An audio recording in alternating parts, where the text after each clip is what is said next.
Good morning, everyone. Asha here. Looking forward to another great Sunday with y'all. Thank you so much, Melanie, for inviting me back. This morning, our series continues on being of service. And so I don't know if any of you have ever heard the term Chiron or have any idea what Chiron is, but in astrology, Chiron is your greatest wounding, and it will show up in whatever house where you have your greatest wounding and your biggest challenges and your biggest opportunities to heal that part of yourself. Now, I am not an astrology buff by a long shot. I'm not really huge on it, but I do remember then when it was shared with me about Chiron, and I was looking at my chart with someone, it for some reason just stuck in my head and it never left. And as my life unfolded and I began to see certain patterns and realize traumatic experiences that I had had when I was younger, I began to see perhaps where my Chiron was, which is usually in areas where you will end up feeling low self-esteem, inadequate, less than, really big challenges that you have to dig really deep to overcome. So what does Chiron have to do with being of service? Well, let's start with the concept that if spirituality is being aware of and focused on the spirit or the soul as opposed to physical and material, then Chiron is actually an opportunity to heal not just a moment in this life, but at a deeper core essence level, a soul level. And for those of you who may be open to the concept or the idea that perhaps we have more than one life, perhaps there is this multiverse and that we maybe have many lives or many versions of our lives, who knows? You know, science just keeps expanding and showing us more and more possibility. And there is actually scientific discussion about whether a multiverse exists or not, and it is highly probable. So with that said, that gets the wheels turning, right?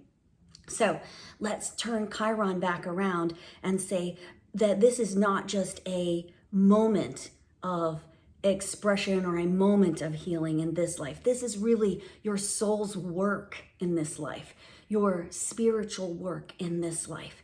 And because it is spiritual work and you really have to dig in and apply principles and look deep within yourself to find yourself, right? To thine own self be true, to know thyself, all of these old teachings focus on that. And so when we dig deeper and we go deep and we really look at who we are, partly by understanding who we are not, and all of the things that are required to heal whatever this great wounding is, that's how you can really fulfill your own soul expression. And in doing so, anyone who does dig in at that level has an amazing offering that is available to the world. Your Chiron is your wounded healer. And if you can overcome that in your life, you have an opportunity to be of service in a huge way to others for multiple reasons. You have experience from your own wounding. It could be in this life, it could be in many lives, depending on what kind of work you do and what your beliefs are. It could be talent. It could be, which are natural gifts. For me, my music is one of my greatest talents and one of my greatest challenges and my hugest insecurities over time. It wasn't until very late in life when I was actually I was working on the Fiona project, and some of you know what it is, some of you don't, which was it started as a music video that came to me in a dream, and when I realized what it was focused on child sexual abuse and what the path of a survivor looks like throughout the course of their lives and the challenges that brings, and also how prevalent it is in our society and how that you can heal from it when you learn to love yourself. So all of that ties together. And so just for me as an experience, and you'll all have your own Chiron, you'll have your own deepest wound, your own opportunity also with that wound to dig deep, heal, and shine.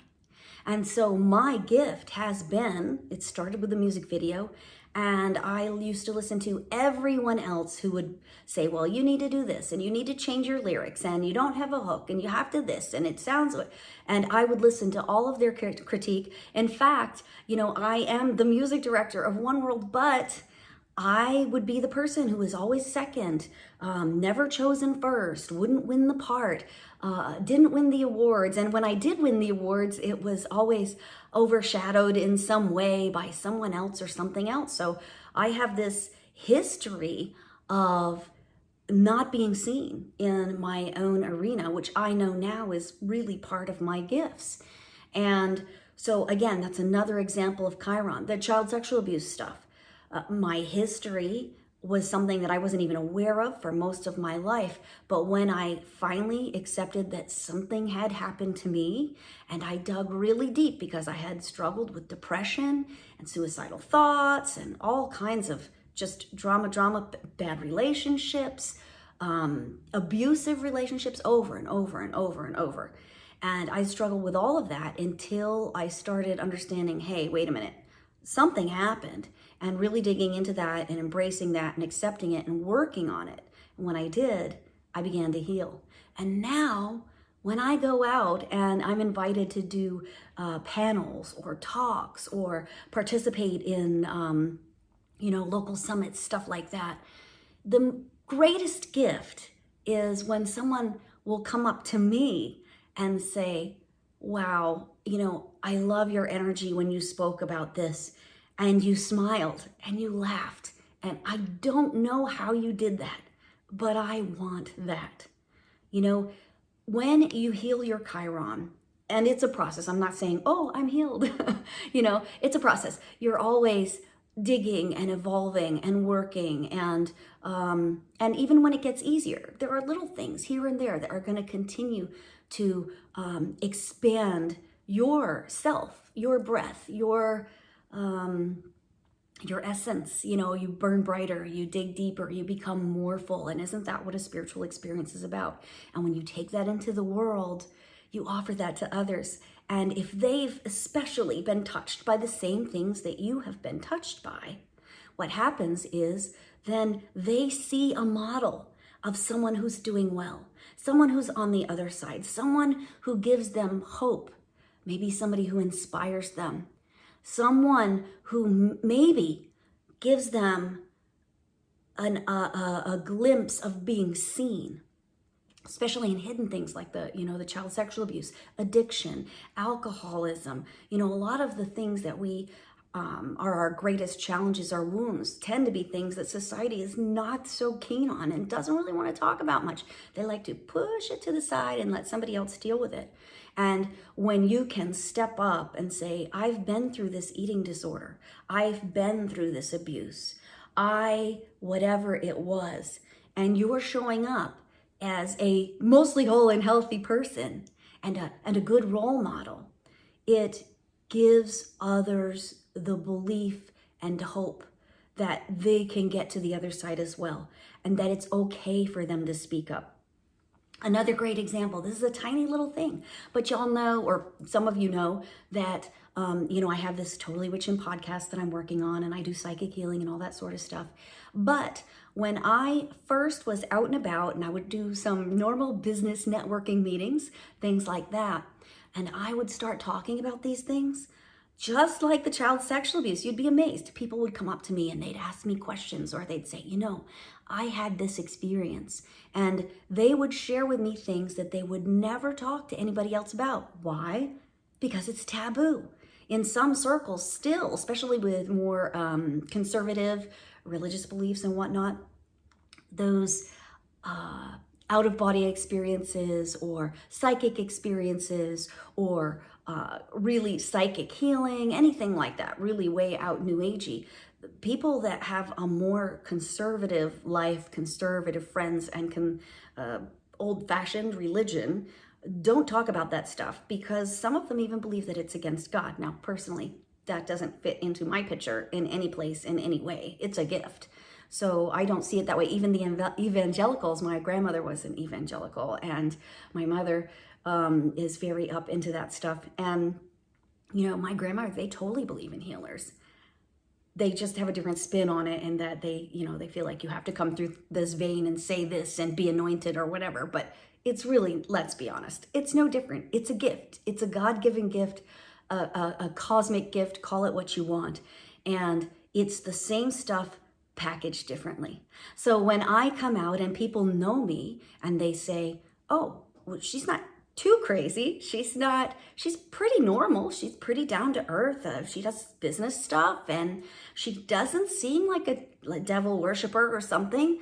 Then they're like, okay, well, so maybe I can just broach the subject here. Maybe I can just have this moment and just ask this little thing. And it gives people legs. It gives them legs that they didn't have. And then before you know it, people are talking about it more openly. And then you'll see people, I know a gal, you know, she really stepped into owning her own gifts. And that, I'd like to believe that I was part of helping her to do that, because I was unashamed and unwilling to be quiet. And I just put it out there on the table. And I think that that makes a huge difference for a lot of people. If you can just show up, be who you are fully. What's the song that I wrote? I love it. It's called You're Witchy and I Like It. And at the end, it says, don't deny it. You're witchy. It's in your soul. Don't deny it. And I think that that is really probably the essence of this lesson. So again, when you come back, when I say lesson, the cosmic lesson, right? Be yourself. Be authentic. Embrace the gifts that you've been given and know that they don't have to be perfect. You don't have to show up perfect. My music is not perfect. But if it helps me, it's going to help somebody else. If I write a song that makes me cry, that's my sign from the universe that hey, there's something here.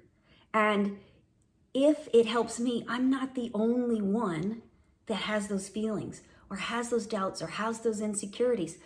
I know a song from Maura O'Connell. It was called I Would Be Stronger Than That. And it was about domestic abuse. And the woman is singing about her friend who is in a bad relationship. And you know, words become weapons and turn into pain, and how it gets worse and worse, and her friend can't leave. And she says, I would be stronger than that. And I remember listening to that song when I was getting divorced. It still brings tears to my eyes, over and over and over, because those were words that I needed. And so in the I forget who actually wrote that song. I can't think of it.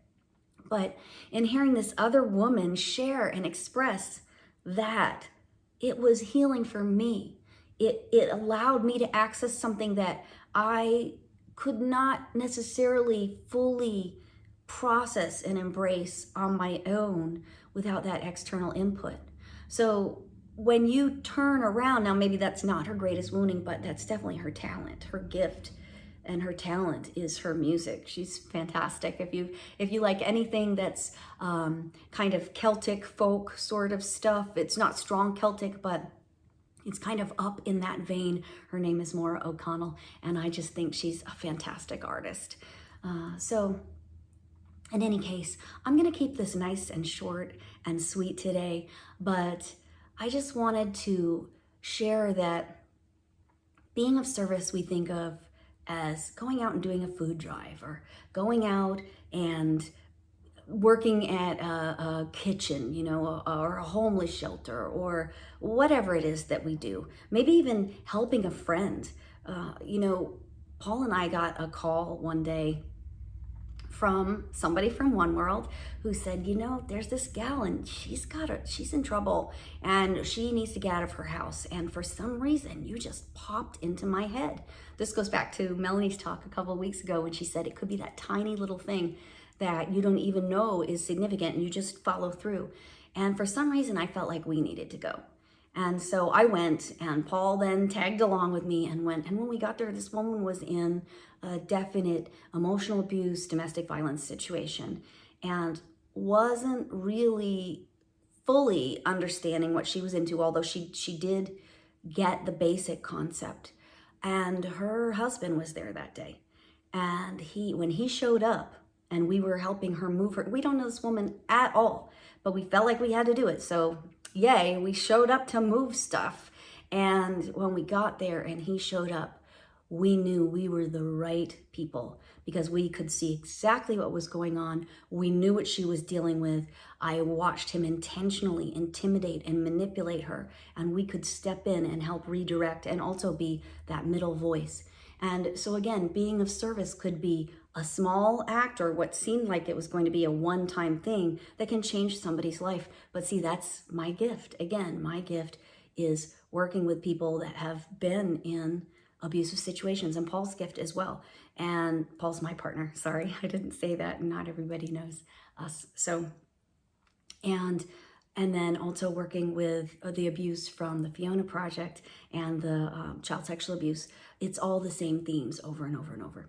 So that was a lot of personal stories just to say that when you are of service and you work on yourself first and work on your own Chiron, your own deepest wounding, your own challenges, and you really dig in, and then you turn that around and you share it with others, the amount of impact that you can make is huge, and it will heal you even more deeply as well. Service work is a known, I won't say cure, is a known path to helping to reduce and eliminate depression. People who do service work tend to be able to get out of depression more easily. And part of it is probably because you're focused on something other than your own problems. But again, so service work is a vehicle for healing for you and a vehicle for healing for others, because it's like this big, you've probably heard, you have to have an energy exchange when you do things. There's ebb and flow, give and take, the infinite sign, the whole energy flow of the universe is give and take, ebb and flow. And so when I give out my gifts or my energy in alignment, particularly with my Chiron and my healing of my Chiron, then it helps others. And then that, of course, comes back to me and lifts me up and even invites me deeper into my own healing, because sometimes I even have to do more work and dig in deeper and see the parts that still aren't quite right because somebody else is having a challenge and I'm at a place that's just a little ahead of them on their path. And I can dig in and see if there are any tools that I have that can assist. So that's my shebang about Chiron. If you're curious about it, I will provide a link that they can put in the blog, and you can read more about Chiron and astrology and what that is and ponder what that might be for you. Most people probably know what it is by the time they're well into adulthood. And then maybe, who knows, you might want to explore ways to share your healing with others. You never know. It could be life-changing for you and for them.